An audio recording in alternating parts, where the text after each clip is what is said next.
আবার মুর্শিদাবাদে 70% যেখানে মুসলমান বসবাস করে ওই জায়গায় রব্বুল আলামিন আল্লাহর গোলাম দিয়ে আল্লাহ রব্বুল আলামিন আবার বাবরি মসজিদটাকে প্রতিষ্ঠিত করা হলো। এটা আল্লাহর পক্ষ থেকে এই ঈমানি মুসলমান হিসাবে দাবিদার হতে হবে, জোরে বলা যাবে সুবহানাল্লাহ। কলিজার টুকরা ভাইরা আমার, ফুরফুরা শরীফের পীর তোহা সিদ্দিকী হুজুর বলেছেন, এই এমন করে ডিসেম্বর মাসে গোটা ভারতবর্ষের মুসলমানদের যে সব ছেলে সন্তান জন্মগ্রহণ করবে তাদের নাম রেখে দেন বাবর আলী। কি আলী? বাবর আলী। কারণ ওরা যে জ্বলতেছে, মসজিদ হয়েছে, যেন আরো জ্বলে যায়, আরো কি হয়, আরো জ্বলিয়ে দিতে হবে। সেজদায় পড়ে দোয়া করে, আল্লাহ এই ভারতবর্ষের বাবরি মসজিদটাকে আপনি আবার এমন করে আমাদের সমাজে জীবিত করে রেখে দেন, গোটা পৃথিবী যদি ষড়যন্ত্র করে তারপরেও কোন ষড়যন্ত্র কাজে লাগবে না। রব্বুল আলামিন কোন না কোন পীর পালোয়ান দিয়ে বাবরি মসজিদটাকে আবার আল্লাহ প্রতিষ্ঠিত করে দিতে পারে, জোরে বলা যাবে সুবহানাল্লাহ। প্রিয় মুসলমান ভাইরা, বাবরি মসজিদের যিনি ভিত্তি স্থাপন করেছেন তার নাম হলো হুমায়ুন কবির। আমরা সবাই জেনেছি তিনি হলেন টিএমসির একজন বিধায়ক, তিনি হলেন টিএমসির একজন বিধায়ক, এমএলএ ছিলেন। এই বাবরি মসজিদটা ভিত্তি স্থাপন করবার কারণে তাকে দল থেকে সাসপেন্ড করা হলো, কিন্তু তারপরেও বিন্দু পরিমাণে ভয় পায় নাই। কারণ হলো আমার জাতির উপরে আঙুল তুললে, আমার কওমের উপরে আঙুল তুললে, আমার মতো একজন মুসলমান আমি আমার পার্টির আগে আমার জাতটাকে আমি এমন করে মাথা উঁচু করে বাঁচাতে চাই, জোরে বলা যাবে সুবহানাল্লাহ। নারায়ে তাকবীর, নারায়ে তাকবীর। প্রিয় মুসলমান ভাইরা আমার, তাহলে আমাদের সমাজে কিছু হুজুর আছে, কিছু বক্তা আছে, কিছু পীর সাহেব আছে, তারা দেখবেন তারা কিন্তু টিএমসি পার্টির সমর্থন করে এখনো দাঁড়িয়ে আছে।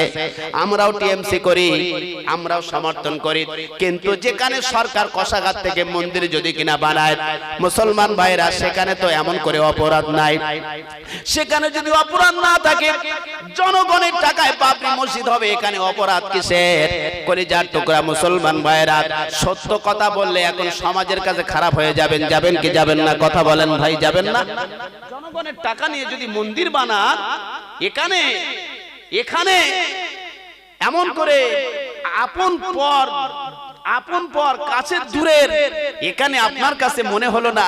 আর বাবরি মসজিদ জনগণের টাকা, মুসলমানের টাকা, 10 টাকা, 50 টাকা, 100 টাকা, 5000 টাকা, 10,000 টাকা, 1 কোটি, 2 কোটি, 4 কোটি, কলিজাও দিয়ে দেবে, কলিজাও দিয়ে দেবে। এখানে আপনার অপরাধটা কি বুঝতে হবে।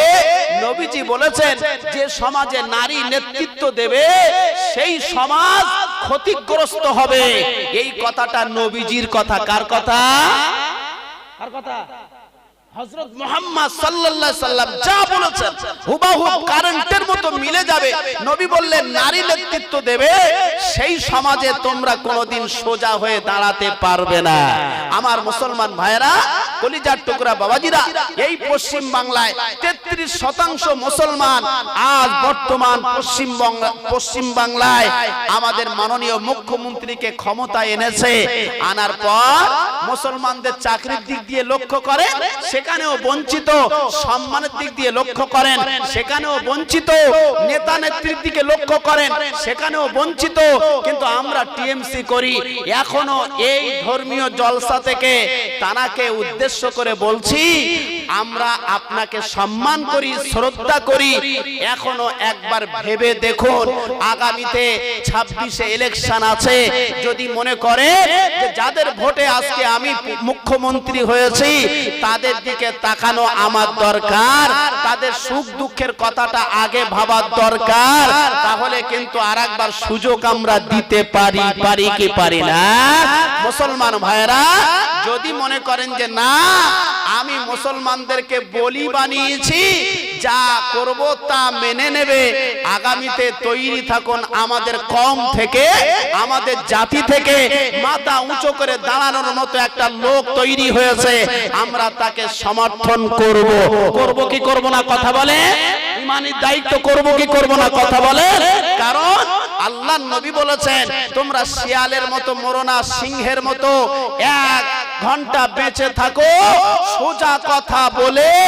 আমি আল্লাহ আমার জন্য দুনিয়ায় টিকে থাকো, আমি আল্লাহ ইজ্জতের সঙ্গে বাঁচিয়ে রাখবো। সুবহানাল্লাহ বলবেন। নারায়ে তাকবীর, নারায়ে তাকবীর। আল কোরআনের আলো, আল হাদিসের আলো, নারায়ে তাকবীর। আমার প্রিয় মুসলমান ভাইরা, বাবরি মসজিদে কোটি কোটি টাকা, 300 কোটি টাকা ঘোষণা দিয়েছেন। বাবরি মসজিদের সঙ্গে কি হবে? হসপিটাল হবে, আর কি হবে? বিশ্ববিদ্যালয় হবে, আর কি হবে? হেলিপ্যাড হবে, আর কি হবে? একটা ভালো দামি রেস্টুরেন্ট হবে, বিভিন্ন জনগণ আসবে, সেখানে খানাপিনা করবে, থাকবে, বাবরি মসজিদে নামাজ আদায় করবে। টোটাল বাজেট দিয়েছিলেন 300 কোটি টাকা, কিন্তু এখন দেখতে পাওয়া গেল প্রায় 500 কোটি টাকা ছাড়িয়ে গেছে। এজন্য প্রিয় মুসলমান ভাইয়েরা, সেখানে ভাটা লেগে গেছে। ভাটায় কত ইট থাকে, তার থেকে 3টে ভাটার ইট এক জায়গায় করলে সেই ততটা ইট সেখানে জমে গেছে, পাথর, বালি, সিমেন্ট জমে গেছে। এজন্য প্রিয় মুসলমান ভাইয়েরা, এই দেখা দেখি বাংলাদেশে সেখানেও বাবরি মসজিদের ঘোষণা দিয়েছে, বাইতুল মুকাররমের কাছাকাছি। এজন্য আমরা আগামীতে সবাই সতর্ক থাকবো, চোখ কান খোলা রাখবো, যাতে আমাদের ঈমানটাকে নষ্ট না করে দিতে পারে। নিজেকে তৈরি হন। নবী বললেন, ইট মারলে তারপরে কালো পাথর মারবে, মজবুত কিছু মারবে, মারতে আসলে মারবে, মারতে আসলে মারবে, চোখ নিলে চোখ তাকে নেব, এটাই নবীজির কথা। ইটকা পাটকেল কোনো কথা হবে না। মুসলমান ভাইয়েরা, আমাদেরকে আর ওই বলির পাঁটা বানানো যাবে না। এখন মুসলমান সচেতন হয়েছে, কথা ঠিক কি ঠিক না? কথা কি বুঝতেছেন আমার কথা? আমি কি কোনো বিরোধী কথা বলছি রে বাবা? এজন্য নবী বলেছেন, মাঝে মধ্যে এমন হুঙ্কার দেবে, বেঈমান যেন পালাতে ভ্রমর পায় নাই, পেশাব করতে করতে যেন পালিয়ে যায়। এজন্য কলিজার টুকরা ভাইয়েরা, আমরা তো সেই আল্লাহর সৈনিক, নবীজির সৈনিক। আমরা এই জমিনটা আল্লাহর, আল্লাহর জমিনে আমরা থাকবো, আল্লাহর একত্ববাদের কলেমার প্রচার আমরা করব ইনশাআল্লাহ। বলি নারায়ে তাকবীর, জোরে বলেন নারায়ে তাকবীর, নারায়ে তাকবীর। বর্তমান ভারতবর্ষের এমন করে যে গদিতে সরকার আছে, ইনি চিন্তা ভাবনা করতেছে ভারতটাকে আমাদের কবজায় এনে আমরাকে হিন্দু রাষ্ট্র বানাবো, আর মুসলমান উড়ে এসেছে, জুড়ে বসেছে, এদেরকে দেশ থেকে তাড়িয়ে দেব। কিন্তু না, মুসলমান যখন নামাজের পাটিতে সিজদায় গিয়ে আল্লাহকে জানায় দিবে, আমি আমার ঈমানি বিশ্বাস আছে, এরকম মোদি তোর এমন করে 100 যদিও ভারতবর্ষে আসে, রব্বুল আলামিন ওই খোঁড়া মশার থেকেও ছোট্ট জিনিস দিয়ে আল্লাহ রব্বুল আলামিন বিদায় করে দিতে পারে। জোরে বলুন সুবহানাল্লাহ। পারে কি পারে না? মুসলমান ভাইরা আমার, আমরা তো এক কলেমায় বিশ্বাসী, লা ইলাহা ইল্লাল্লাহ মুহাম্মাদুর রাসূলুল্লাহ। এর অর্থ হলো, আল্লাহ বলেছেন লা ইলাহা, নেই কোনো মাবুদ, নেই কোনো উপাস্য, নেই কোনো ইলাহা ইল্লাল্লাহ, এক আল্লাহ ছাড়া দ্বিতীয় কোনো আল্লাহ নাই, কোনো উপাস্য নাই, কোনো সৃষ্টিকর্তা নাই, কেউ নাই। এক আল্লাহ ছাড়া কেউ আছে নাকি? মুসলমান আর কাউকে মানে নাকি? কথা বলছেন না কেন? কথা বলেন। এক আল্লাহ ছাড়া দ্বিতীয় কোনো আল্লাহকে মানে না, জীবন চলে যাবে, দ্বিতীয় কাউকে মানতে চাই না। মোদি সরকার, তুমি মনে করেছো মুসলমান তারা আমার কাছে মেউ মেউ করবে? না না না, তোমার কাছে চাইবে না, তোমার কাছে বলবে না। এমন করে কলিজার টুকরা মুসলমান, কলিজার টুকরা বাবাজিরা, ওই 31-32 বছরের ইতিহাস